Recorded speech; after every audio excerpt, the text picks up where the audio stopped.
Hi friends, जी के journey पर आपका स्वागत है और मैं कुमार संदीप आपका स्वागत करता हूं।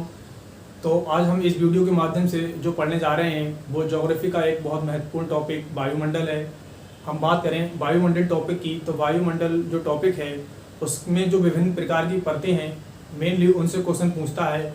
तो मैं उन परतों से संबंधित जो भी क्वेश्चन हैं वो आपके सामने इस वीडियो के माध्यम से डिस्कस करूँगा। अगर एग्ज़ाम में इन परतों से क्वेश्चन आता है तो आप क्वेश्चन को आसानी से बना सकेंगे।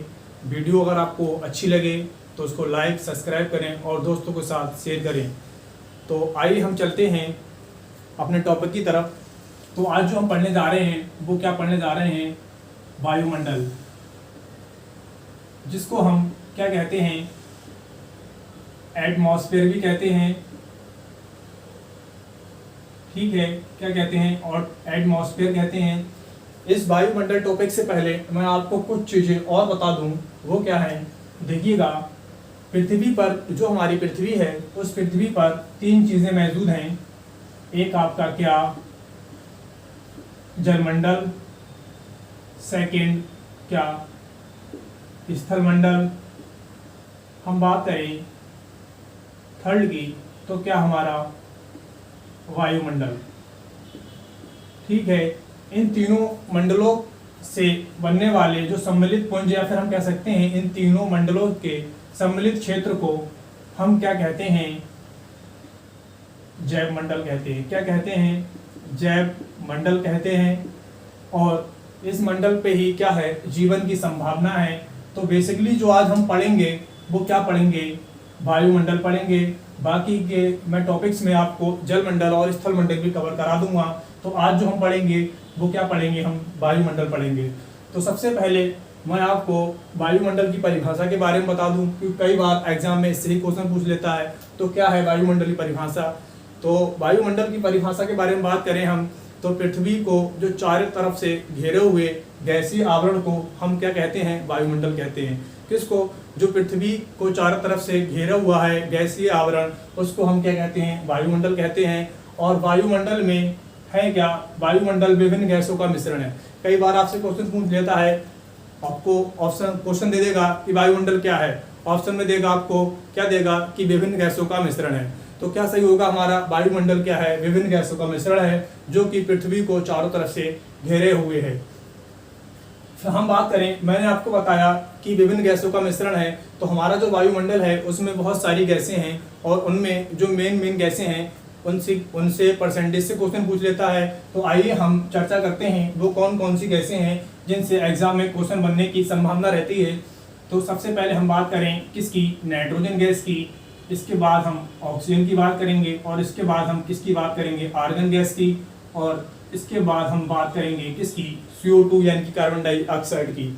तो कई बार इन गैसों से भी क्वेश्चन पूछ लेता है कि बताइए नाइट्रोजन गैस का कितना परसेंटेज वायुमंडल में है और ऑक्सीजन गैस का कितना परसेंटेज वायुमंडल में है, या फिर हम कह सकते हैं वायुमंडल में ऑक्सीजन की कितनी मात्रा पाई जाती है। इस प्रकार से क्वेश्चन पूछ सकता है। तो हम बताते हैं आपको कि जो नाइट्रोजन का परसेंटेज है किसमें, वायुमंडल में, वो कितना है, 78.08%। कितना है, 78.08% है। हम बात करें ऑक्सीजन की, तो ऑक्सीजन वायुमंडल में कितनी है, 20.93% है। ठीक है, हम ऐसे ही बात करें किसकी, आर्गन गैस की, तो जो आर्गन गैस है वायुमंडल में वो कितनी है, 0.93% है। हम बात करें CO2 की, तो CO2 जो गैस है वायुमंडल में वो कितनी है, 0.03% है। तो कई बार इन परसेंटेज से भी क्वेश्चन पूछ लेता है कि वायुमंडल में ऑक्सीजन की कितनी मात्रा है। तो ऑक्सीजन की मात्रा की हम बात करें तो कितनी है, 20.93%। ठीक है, ऐसे ही CO2 की मात्रा पूछेगा तो 0.03% है। तो इस प्रकार से कई बार क्वेश्चन परसेंटेज से भी पूछ लेता है। कई बार आपने देखा होगा कि क्वेश्चन जो ऑक्सीजन की मात्रा जो मैंने यहाँ पे लिखी है कितनी, 20.93%, ये आपको कहीं पर एग्जाम में कितनी मिलेगी, 21% मिलेगी। तो ये भी हमारा बिल्कुल सही परसेंटेज है किसका, ऑक्सीजन का। ठीक है, अब मैं इनसे गैसों से संबंधित कुछ क्वेश्चन मैं आपको और बता दूं। जैसे कि नाइट्रोजन गैस की हम बात करें तो नाइट्रोजन गैस जो है वो पृथ्वी पर सर्वाधिक दबाव डालने वाली गैस है। इस पर पृथ्वी पर सर्वाधिक दाब जो है वो कौन सी गैस डालती है, तो नाइट्रोजन डालती है। ठीक है, नाइट्रोजन गैस को नाइट्रेट के रूप में कौन पेड़ पौधे प्राप्त करते हैं? किसको?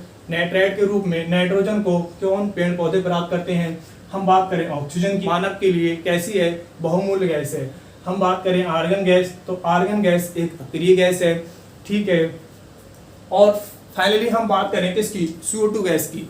तो CO2 गैस जो है वो क्या है? एक भारी गैस है जो कि पृथ्वी की सबसे निचली सतह पर पाई जाती है। साथ ही जो सूर्य से जो प्रकाश आता है उसको सबसे ज्यादा अवशोषित करने वाली गैस भी कौन सी है? CO2 है। इसीलिए इसको किसे ग्रीन हाउस गैस भी कहा जाता है। किसको? CO2 को। या फिर हम कह सकते हैं इसी कारण इसको ग्रीन हाउस की श्रेणी में रखा गया है। क्यों रखा गया है? मैंने आपको बताया जो सूर्य से जो प्रकाश आता है उसको सर्वाधिक अवशोषित करती है। कौन सी? CO2 gas. साथ ही मैं आपको बता दूं जो पृथ्वी पर ग्लोबल वार्मिंग हो रही है उसके लिए सबसे ज्यादा जिम्मेदार भी कौन सी गैस है? तो CO2 है। बिल्कुल हम इस बात को याद रखेंगे। तो इन गैसों से संबंधित जो कुछ पॉइंट्स थे वो मैंने आपको बता दिए। बेसिकली इनसे जो क्वेश्चन पूछता है वो परसेंटेज से पूछ लेता है, जो मैंने आपके सामने रख दिए हैं, ठीक है। इस वायुमंडल चैप्टर को मैं स्टार्ट करने से पहले एक चीज और आपको और बता दूं। मैंने आपको बताया था शुरू में कि वायुमंडल की जो परतें हैं मेन रूप से उनसे क्वेश्चन पूछता है। तो वो परतें हैं, आइए मैं उनके बारे में बता देता हूं। मैंने आपको बताया कि जैसे कि ये पृथ्वी है, क्या है? पृथ्वी है। इसके चारों ओर जो बाह्य गैस का आवरण है इसको हम वायुमंडल कहते हैं। ये इसकी मैंने परिभाषा बताई थी आपको। तो इस प्रकार से इसके चारों तरफ क्या है? गैसों का बाह्य आवरण है। और इस गैसों के आवरण में क्या है? वायु की परतें हैं। क्या है? वायु की परतें हैं, या फिर हम कह सकते हैं वायुमंडल की परतों को बांटा गया है, ठीक है। और ये जो परतें बांटी गई हैं वायुमंडल की, ये किस आधार पर बांटी गई हैं? तो ये वायु के आधार पर बांटी गई हैं, ठीक है। तो आइए हम चलते हैं किन की तरफ? वायुमंडल की परतों की तरफ। तो देखिएगा मैं आपको एक डायग्राम के थ्रू चीजों को कवर करने का पूरा प्रयास करूंगा। जो भी पॉइंट्स हैं वो आपको एक सरल भाषा में समझाने का पूर्णतः प्रयास करूंगा। तो आइए हम चलते हैं वायुमंडल की परतों की तरफ। सबसे नीचे की तरफ हमारी क्या है? पृथ्वी है, ठीक। जस्ट इसके ऊपर की तरफ हमारी एक परत है वायुमंडल की। वो कौन सी है? जिसे हम क्या कहते हैं? ट्रोपोस्फियर। क्या कहते हैं? ट्रोपोस्फियर कहते हैं। इसको याद रखेंगे। और इसको हम हिंदी में बात करें तो क्या कहते हैं? क्षोभमंडल। क्या कहते हैं? क्षोभमंडल कहते हैं, ठीक है। और जस्ट इसकी और ऊपर की तरफ क्षोभमंडल की तरफ, क्षोभमंडल से ऊपर की तरफ हमारी एक परत और है जिसका नाम क्या है? स्ट्रेटोस्फीयर। क्या नाम है? स्ट्रेटोस्फीयर है, जिसको हम क्या कहते हैं? समताप मंडल। क्या कहते हैं? समताप मंडल कहते हैं। और समताप मंडल के ऊपर की तरफ हम और चलेंगे तो वायुमंडल की एक परत और है जिसका नाम है क्या? मेसोस्फीयर। क्या नाम है? मेसोस्फीयर नाम है, जिसको हम क्या कहते हैं? मध्यमंडल, ठीक है। मैं आपको दोनों नाम लिख दे रहा हूँ। कई बार इनके नामों से भी क्वेश्चन पूछ लेता है, तो इसलिए मैं आपको सारे नाम बता दे रहा हूँ कि मेसोस्फीयर और हिंदी का नाम इसका क्या है? मध्यमंडल। जस्ट इसके ऊपर हम चले तो इसके ऊपर मध्यमंडल के ऊपर एक परत और है जिसको हम क्या कहते हैं? आयनोस्फीयर। क्या कहते हैं? आयनोस्फीयर। या हम हिंदी में बात करें तो इसको क्या कहते हैं? आयनमंडल। क्या कहते हैं? आयनमंडल कहते हैं। और इसके बाहर की तरफ जो परत है वो कौन सी है? वो है आपकी एक्सोस्फीयर। क्या है? एक्सोस्फीयर, जिसको हम क्या कहते हैं? वायुमंडल। क्या कहते हैं? वायुमंडल। तो बिल्कुल हम इसी तरीके से याद रखेंगे। ये जो मैंने क्रम लिखा है ये नीचे से यानी कि पृथ्वी से ऊपर जो वायुमंडल की परतें हैं उस क्रम में लिखा है। सबसे पृथ्वी के नजदीक कौन सी है? क्षोभमंडल, जिसको हम ट्रोपोस्फीयर कहते हैं। जस्ट इसके ऊपर कौन सी है? समताप मंडल। और ऊपर इसके कौन सी है? मध्यमंडल। और इसके उपरांत इसके ऊपर जो कौन सी है मध्यमंडल के ऊपर? तो आयन मंडल है, जिसको हम क्या कहते हैं? आयनोस्फीयर कहते हैं। और सबसे ऊपर यानी कि बाह्य की तरफ कौन सी है? एक्सोस्फीयर, जिसको हम बाह्य मंडल वायुमंडल की परत कहते हैं, ठीक है। तो कई बार इन जो वायुमंडल की जो परतें हैं इनसे भी क्वेश्चन पूछ लेता है। तो मैं इसको एक शॉर्ट ट्रिक माध्यम से आपको बता देता हूं कि इसको हम कैसे याद रख पाएंगे। तो एक बार मैं इसको हल्का से रेजर कर दूं। देखिएगा एक वर्ड हम याद रखेंगे वो शब्द क्या है? एग्जिट। एग्जिट मीन्स क्या होता है? बाहर। आपने देखा होगा जब हम सिनेमा घरों में जाते हैं तो मूवी छूटती है तो उसके बाहर एक बोर्ड पर लिखा होता है एग्जिट। एग्जिट का मीनिंग होता है बाहर। तो इसी प्रकार मैं आपको एग्जिट का जो मीनिंग है उसके आधार पर वायुमंडल की जो परतों के नाम है वो आपके साथ साझा करूंगा और ये ट्रिक के फॉर्म में आपको याद करा दूंगा। पृथ्वी से दूरी, पृथ्वी से ऊपर की तरफ बढ़ने पर, ठीक है, इस क्रम को मैं सीक्वेंस में रख दूंगा। तो देखिए ये जो वर्ड है कौन सा? एग्जिट, जिसका मीनिंग है बाहर। तो इसको हम इस तरीके से लिख लेते हैं एग्जिट आई, और इसमें मैं दो शब्द और जोड़ देता हूँ। कौन सा?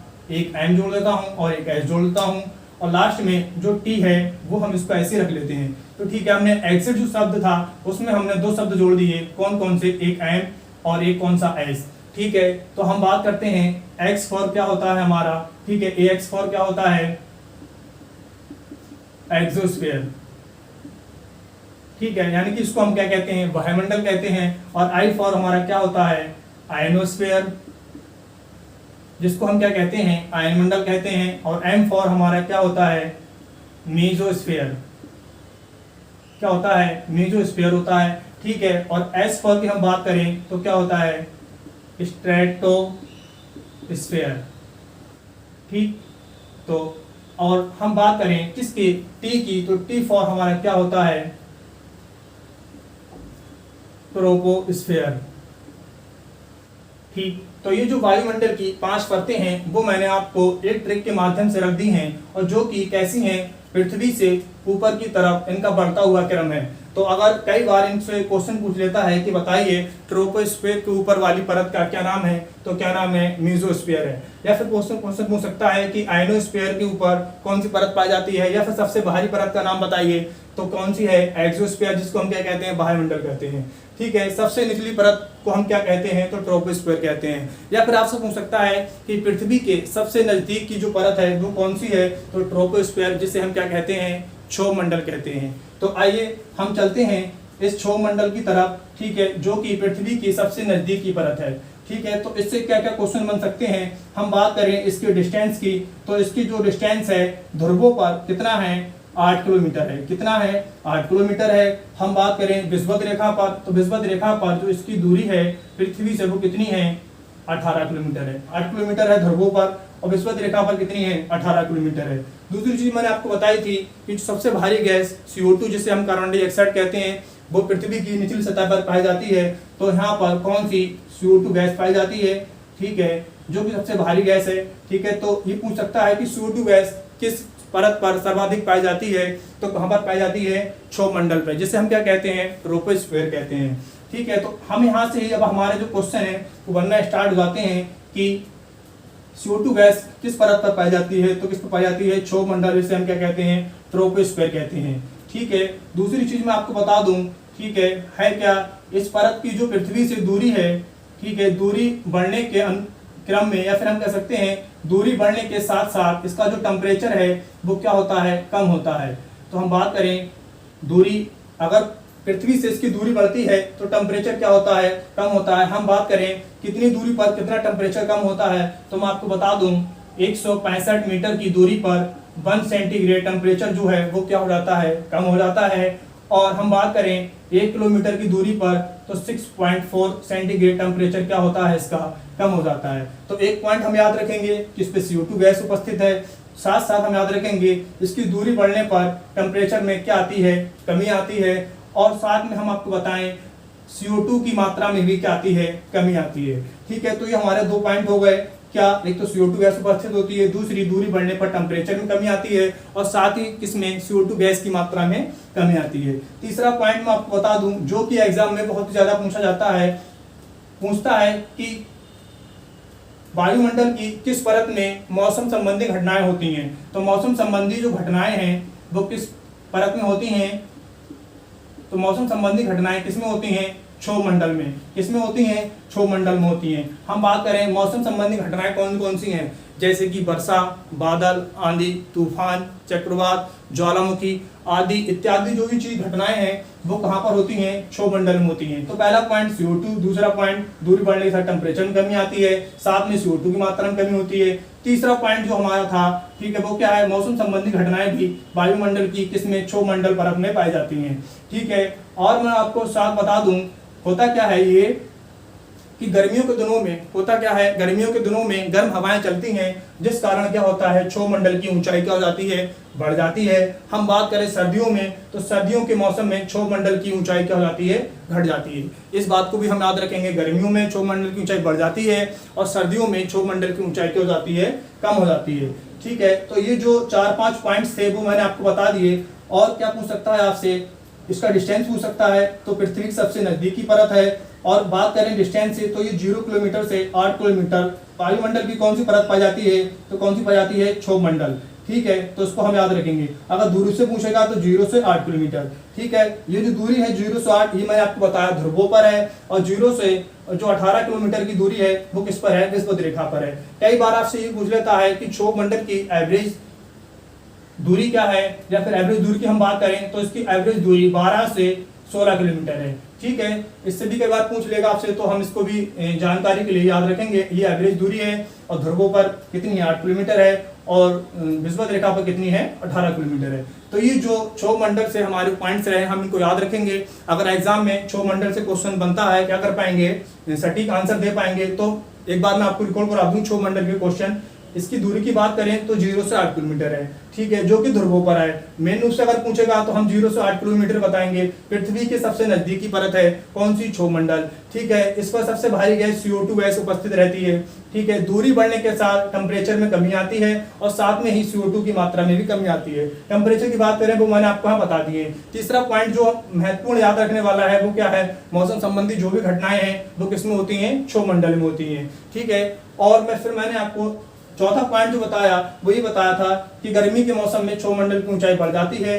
क्यों बढ़ जाती है वो मैंने आपको बताया था। और सर्दियों के मौसम में क्या होता है, क्षोभमंडल की ऊंचाई घट जाती है। तो ये क्षोभमंडल से जो बनने वाले क्वेश्चन थे वो मैंने आपको यहाँ पर रख दिए। अब हम बात करें क्षोभमंडल से ऊपर की तरफ, यानी कि 8 किलोमीटर की दूरी से लेकर और कितनी 50 किलोमीटर की दूरी तक जो वायुमंडल की परत पाई जाती है, उस परत को हम क्या कहते हैं, समताप मंडल कहते हैं। क्या कहते हैं, समताप मंडल कहते हैं। बिल्कुल हम याद रखेंगे। डिस्टेंस की बात करें तो 8 किलोमीटर से लेकर कितने 50 किलोमीटर तक की दूरी के बीच में कौन सी परत पाई जाती है, समताप मंडल पाई जाती है। ठीक है, समताप मंडल से जो बनने वाले पॉइंट्स हैं या फिर जो क्वेश्चन है, तो आइए हम उनको जान लेते हैं। एक सबसे पहले हम बात करें किसकी, इस समताप वर्ल्ड की, किसकी, समताप मंडल की बात करें तो समताप मंडल का मतलब है समानता। क्या है, समानता।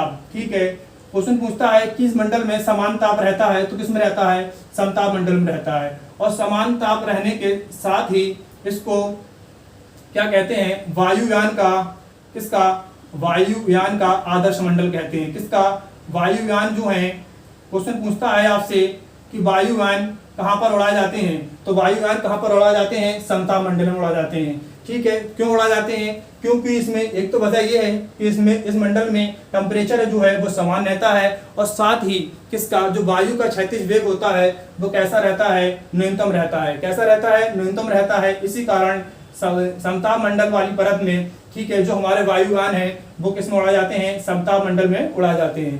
कारण क्या बताया मैंने आपको, टेम्परेचर समान, दूसरा वायु का जो क्षैतिज वेग है वो भी क्या रहता है, न्यूनतम रहता है। फिर आपसे क्वेश्चन ये पूछ सकता है कि जो क्षोभमंडल है उसमें वायुयान क्यों नहीं उड़ा जाते हैं, तो उसका भी रीजन ये है, वहां पर वायु का वेग क्या होता है, बहुत अधिक होता है, इसलिए क्षोभमंडल में वायुयान नहीं उड़ा जाते हैं। उसकी वजह कहां पर उड़ा जाते हैं, समताप मंडल वाली परत में वायुयान उड़ा जाते हैं। ठीक है, दूसरी हम बात करें क्वेश्चन, और आपसे ये पूछ सकता है कि ओजोन परत किस मंडल में पाई जाती है। ये कई बार क्वेश्चन आ चुका है कि ओजोन परत जो है वो किस मंडल में पाई जाती है, तो ओजोन परत भी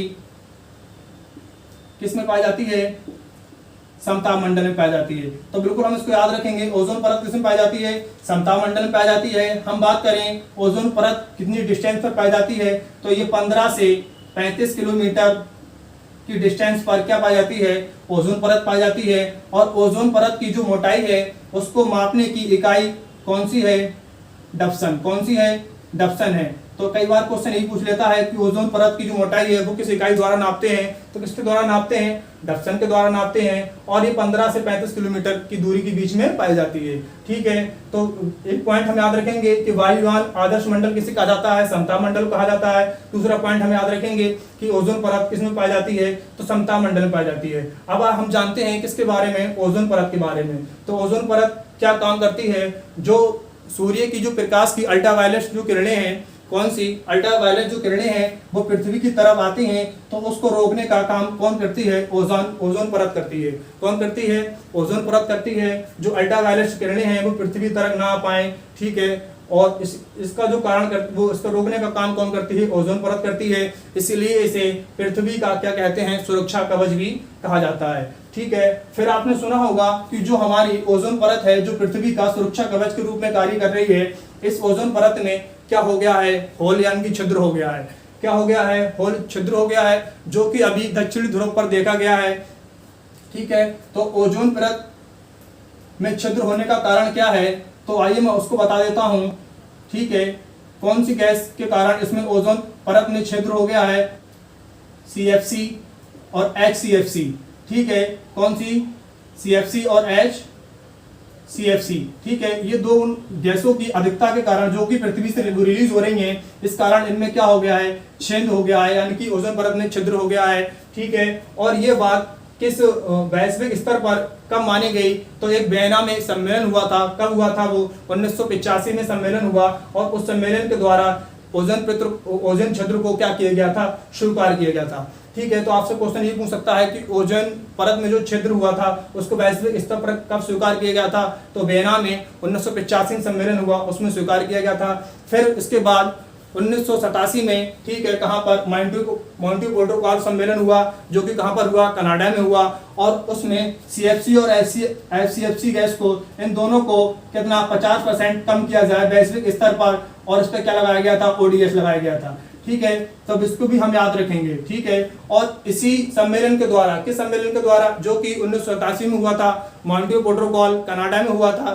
ठीक है, उसी सम्मेलन के द्वारा ये घोषणा की गई थी कि हम प्रति वर्ष कब 16 सितंबर को क्या मनाएंगे, ओजोन दिवस मनाएंगे। क्या मनाएंगे, ओजोन दिवस के रूप में मनाएंगे।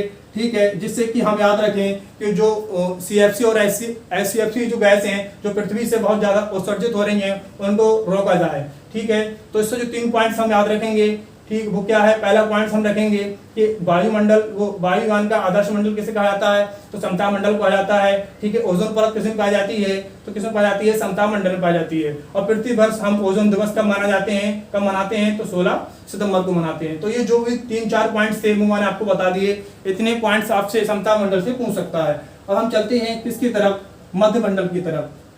तो मध्य मंडल की तरफ हम आपको बताएं, मध्य मंडल जैसे मैंने बताया 50 किलोमीटर की दूरी से ऊपर हम कितने 80 किलोमीटर की दूरी की तरफ जाते हैं, तो हमारा कौन सा 80 किलोमीटर की दूरी तरफ जाते हैं तो हमारा कौन सा मंडल पड़ता है, मध्य मंडल पड़ता है, जो कि वायुमंडल की कौन सी परत है, तीसरी परत है।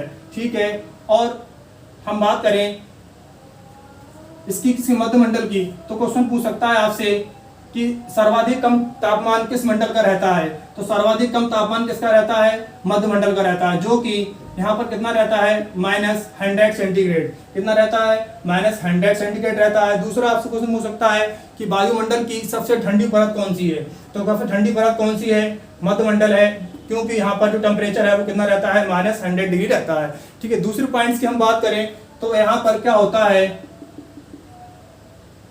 उल्का संबंधी घटनाएं। ठीक है, पूछ सकता है आपसे कि उल्का संबंधी घटनाएं जो हैं वो कहां पर घटित होती हैं।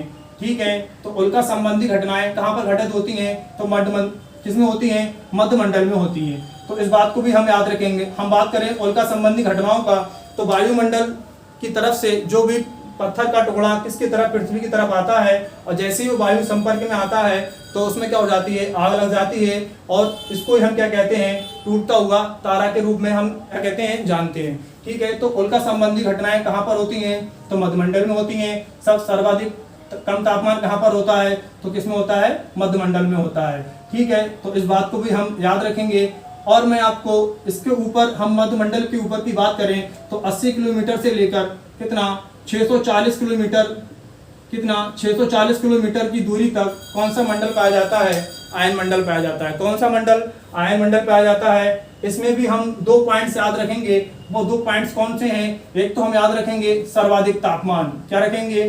सर्वाधिक तापमान कहाँ पर होता है या फिर किस परत में होता है वायुमंडल की? तो किस में होता है? आयन मंडल में होता है। कितना होता है? तो 700 सेंटीग्रेड। कितना होता है? 700 सेंटीग्रेड। देखो 3 क्वेश्चन बन गए तापमान से। एक बना समान तापमान, तो किसमें होता है? समताप मंडल में, समान समताप। ठीक है। दूसरा बना कि सर्वाधिक कम तापमान, तो किसमें होता है? मध्यमंडल में होता है, जो कि वायुमंडल की सबसे ठंडी परत होती है। तीसरा मैंने आपको बताया कि सर्वाधिक तापमान, तो सर्वाधिक तापमान किसमें होता है? आयन मंडल में होता है। कितना होता है? 700 डिग्री सेंटीग्रेड होता है। ठीक है। तीसरी चीज मैं आपको बता दूं, दूसरी चीज इस आयन मंडल से क्या क्वेश्चन बनता है, यहाँ पर क्या होते हैं? आयनिक गुण। कौन से होते हैं? आयनिक गुण संबंधी कौन सी परत है? तो कौन सी है? आयन मंडल है। जैसे कि हम बात करें, पृथ्वी से कोई भी रेडियो तरंग ऊपर की तरफ जाती है और फिर वह टकरा कर किससे? आयन मंडल से टकरा कर वापस किस तरफ आ जाती है? पृथ्वी की तरफ आ जाती है। या फिर हम कह सकते हैं आयनिक गुण कहाँ पाए जाते हैं? तो आयन मंडल में पाए जाते हैं। जैसे कि मैंने आपको बताया कि पृथ्वी से कोई भी तरंग, जो रेडियो तरंग है, वो कहाँ? ऊपर की तरफ जाती है, फिर आयन मंडल टकरा कर पृथ्वी की तरफ आ जाती है। जैसे कि हम प्रसारण में काम करते हैं, जैसे कोई आपने सुना होगा न्यूज में या फिर रेडियो के जो सिग्नल्स वगैरह होते हैं, वो पृथ्वी से कहाँ जाते हैं? आयन मंडल में जाते हैं और टकरा के वापस आ जाते हैं, जिससे क्या होता है? हम आसानी से चीजों को या फिर न्यूज को हम सुन पाते हैं। तो ये सारी जो क्रियाविधि है वो कहाँ पर होती है? आयन मंडल में होती है। ठीक है। हम इसके ऊपर की बात करें तो इसके जो आयन मंडल के ऊपर का भाग है, यानी कि हम कह सकते हैं 640 किलोमीटर से ऊपर की तरफ हम जाते हैं तो हमारा वायुमंडल का कौन सी परत पड़ती है? तो वो पड़ती है वायुमंडल। कौन सी पड़ती है? वायुमंडल। अब इस वायुमंडल से भी हम दो तीन पॉइंट्स याद रखेंगे। एक पॉइंट्स तो हम ये याद रखेंगे कि इस पर सबसे हल्की गैस पाई जाती है। कौन सी? हाइड्रोजन और हीलियम। ठीक है। क्या याद रखेंगे? पहला पॉइंट पूछ सकता है आपसे, सबसे हल्की गैस वायुमंडल किस परत में पाई जाती है? तो किसमें पाई जाती हैं? वायुमंडल पाई जाती हैं। कौन कौन सी? हाइड्रोजन और हीलियम। दूसरी बात हम इस पे याद रखेंगे कि यहाँ पर जो पृथ्वी से क्या छोड़े जाते हैं? सैटेलाइट छोड़े जाते हैं। वो कहाँ पर उड़ते हैं? तो कहाँ पर उड़ते हैं? वो वायुमंडल में उड़ते हैं। ठीक है। कहाँ पर उड़ते हैं? वायुमंडल में उड़ते हैं। ठीक है। जैसे पृथ्वी से कोई भी सैटेलाइट छोड़ा जाता है तो वो सैटेलाइट कहाँ पर उड़ते हैं? तो वायुमंडल में उड़ते हैं। तो इस बात को हम याद रखेंगे। पहला, सबसे हल्की गैस यहाँ पाई जाती है। दूसरा पॉइंट हम याद रखेंगे कि जो सैटेलाइट हैं जो पृथ्वी से छोड़े जाते हैं वो कहाँ पर उड़ते हैं? वायुमंडल में उड़ते हैं। ठीक है। इसलिए इसे पृथ्वी का संचार मंडल कहते हैं। किसको? पृथ्वी का जो संचार मंडल है वो कौन सा है? वायुमंडल। या फिर हम कह सकते हैं पृथ्वी का जो संचार मंडल के रूप में देखा जाता है तो किसको देखा जाता है? वायुमंडल को देखा जाता है। तो 2 पॉइंट्स हम याद रखेंगे। एक कौन सा? सबसे हल्की गैस, दूसरा सैटेलाइट। और एक तीसरा पॉइंट और अंतिम आपको बता दूं। ठीक है। यहाँ पर सैटेलाइट छोड़ जाते हैं, ये 2 प्रकार के छोड़ जाते हैं। एक कौन से? ध्रुवीय। कौन से? ध्रुवीय कक्षा वाले उपग्रह छोड़े जाते हैं। यहाँ पे ध्रुवीय कक्षा वाले उपग्रह की हम बात करें तो ये 750 से लेकर 1100 किलोमीटर की रेंज में छोड़े जाते हैं। और दूसरे जो छोड़े जाते हैं क्षैतिज कक्षीय उपग्रह वाले उपग्रह छोड़े जाते हैं। तो उनकी बात करें हम तो वो कितने में छोड़े जाते हैं? 36 किलोमीटर की रेंज में छोड़े जाते हैं। ठीक है। 2 प्रकार के उपग्रह छोड़े जाते हैं। ध्रुवीय कक्षा वाले उपग्रह तो 750 से लेकर 1100 किलोमीटर की रेंज में, और स्थैतिक कक्षा वाले उपग्रह तो कितने? 3600 किलोमीटर की रेंज में छोड़े जाते हैं। ठीक है। तो ये जो वायुमंडल की परतों से क्वेश्चन थे वो मैंने आपको सामने बिल्कुल एक समान भाषा में दिए हैं। तो एक बार मैं आपको रिकॉल कर दूं। ठीक है। क्षोभ मंडल से 3 पॉइंट्स बनेंगे। सबसे भारी गैस, ठीक है, ऊंचाई बढ़ने से टेम्परेचर कम होता है, साथ में ही क्या होता है? CO2 की मात्रा कम होती है। और मौसम संबंधी घटनाएं भी कहां पर होती हैं? क्षोभ मंडल में होती हैं। ऐसी हम बात करें समताप मंडल की तो समताप मंडल को वायुयान का आदर्श मंडल कहा जाता है। साथ ही ओजोन परत भी किसमें पाई जाती है? समताप मंडल में पाई जाती है। हम बात करें मध्यमंडल की तो मध्यमंडल का टेम्परेचर है वो सर्वाधिक कम होता है, इसलिए इसे क्या कहते हैं? सबसे ठंडी परत कहा जाता है वायुमंडल की। और उल्का संबंधी घटनाएं भी कहां पर होती हैं? मध्यमंडल में होती हैं। ठीक इसी प्रकार मैंने आपको बताया आयन मंडल में, इसमें आयन संबंधी क्या पाए जाते हैं? गुण पाए जाते हैं। सर्वाधिक टेम्परेचर भी किसका होता है? तो किसका होता है? आयन मंडल का होता है। तो इस प्रकार से मैंने जो भी आपको यहाँ पर जो वायुमंडलीय परतों से रिलेटेड क्वेश्चन थे जो एग्जाम में बनने की संभावना रहती है वो मैंने आपको बता दिए हैं। अगर आप इनको सेपरेट अलग अलग अगर बनाएंगे, पॉइंट्स को नोट कर लेंगे, तो आपको एग्जाम के दौरान बिल्कुल भी कंफ्यूजन नहीं होगा। जैसे कि जो भी 4-5 पॉइंट्स हैं छो मंडल से, आप उनको अलग पेज पे लिख लें। ऐसे ही कंफ्यूजन कहाँ होता है कि मोस्टली जब क्वेश्चन आता है कि ओजोन परत किस मंडल में पाई जाती है, तो हम बिल्कुल उसमें कंफ्यूज जाते हैं कि किस मंडल में पाई जाती है। तो अगर हम पॉइंट्स के रूप में लिख लेंगे, नोट्स को बना लेंगे, तो जो भी एग्जाम में ऑब्जेक्टिव क्वेश्चन आएंगे तो उनको हम पूरी तरीका से टेकअप कर पाएंगे। ठीक है, तो ये सारी चीजें जो मैंने आपको बताई वो वायुमंडल से रिलेटेड थी।